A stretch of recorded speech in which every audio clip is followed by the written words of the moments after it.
Good morning from Alipurduar. আজকে 4 তারিখ।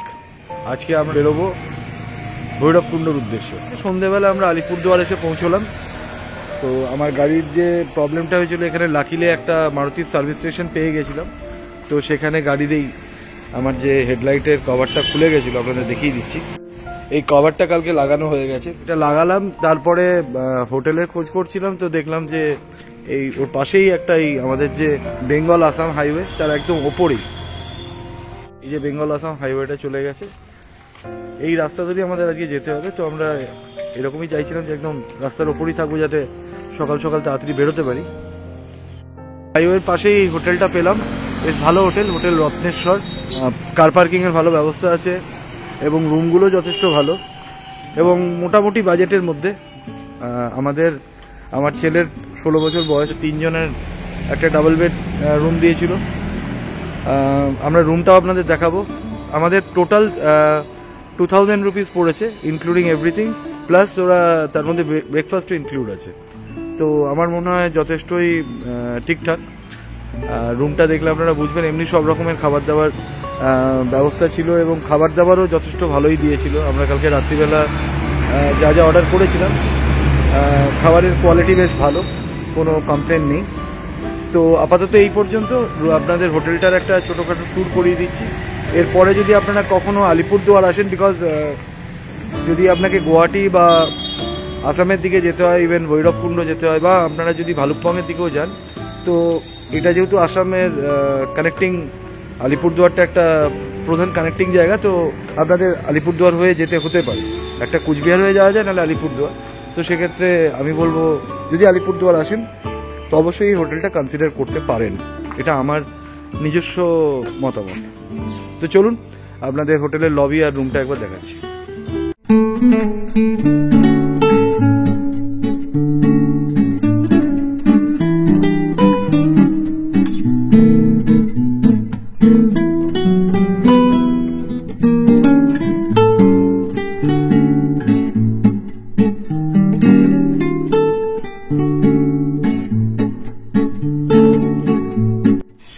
তো এই হচ্ছে হোটেলের লবিটা।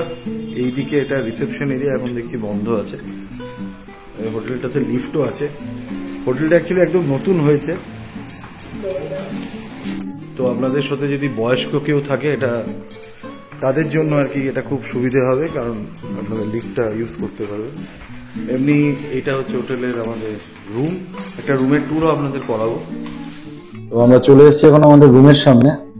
এবার একবার আপনাদের আমাদের রুম ট্যুরটা করিয়ে দিই। তো এই আমাদের হোটেল রত্নেশ্বরের 107 নম্বর রুম। তো আমি আমার রুমে ঢুকছি। একটা বেশ বড়, মানে কিং সাইজ বেড আছে, নিয়ার অ্যাবাউট 6x7। রিজু এখনো ঘুম থেকে ওঠেনি, কারণ ওর এত ভালো লেগেছে হোটেলটা। তো এখনো বিছানাতেই শুয়ে আছে। এরকম একটা আপনার কাভার্ড আছে, একটা ফুল সাইজ মিরর আছে। এখানে টিভি ছিল, ওয়াইফাই কানেক্টেড যেমন আছে, যদিও ওয়াইফাইয়ের অবস্থাটা খুব একটা ভালো ছিল না, আমাদের নিজেদের ওয়াইফাই দিয়ে দেখাতে হয়েছে। আমাদের আর কি জিনিসপত্রগুলো সব ছড়ানো আছে। এই একটা সেন্টার টেবিল ছিল, সোফা ছিল, এখানে চেয়ার ছিল। এখানে একটা বড় উইন্ডো আছে, বাট সেরকম কিছু দেখা যায় না বলে আমরা ইয়ে করিনি। ফ্রিজ আছে, কিন্তু ফ্রিজ এখনো বোধহয় সার্ভিস চালু হয়নি। আর এখানে রিসেপশনে বা আপনি খাবার এখান থেকে অর্ডার করতে পারেন। রুমটা যথেষ্ট স্পেশিয়াস, রুমটা বেশ বড় রুম ছিল। আপনাদের যদি রুমটা পুরোটা দেখায়, রুমটা বেশ বড়, যথেষ্টই বড় রুম ছিল। এসি তো অবশ্যই ছিল।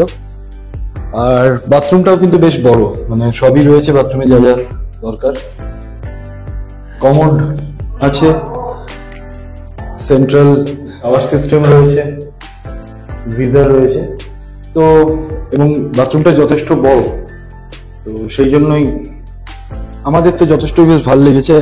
আলিপুরদুয়ারে এরকম হোটেল আমি ভাবিনি যে 2000 টাকার মধ্যে পেয়ে যাব। আমাদের ব্রেকফাস্টও কমপ্লিমেন্টারি ছিল। ব্রেকফাস্টে আমাদের আলুর পরোটা দিয়েছিল, তার সাথে চা ছিল, আচার ছিল, দই ছিল।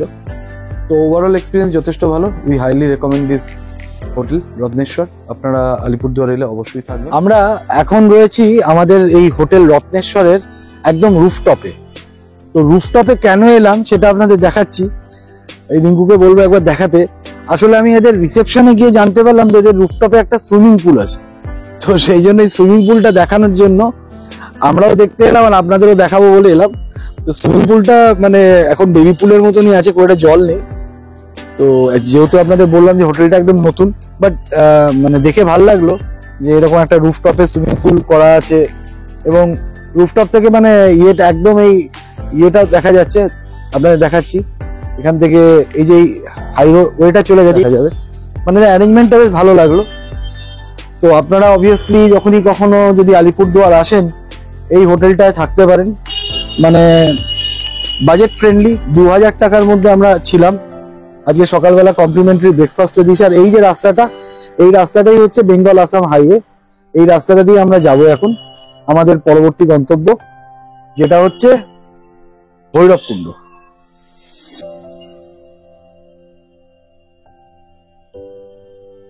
তো আপাতত এই পর্যন্ত।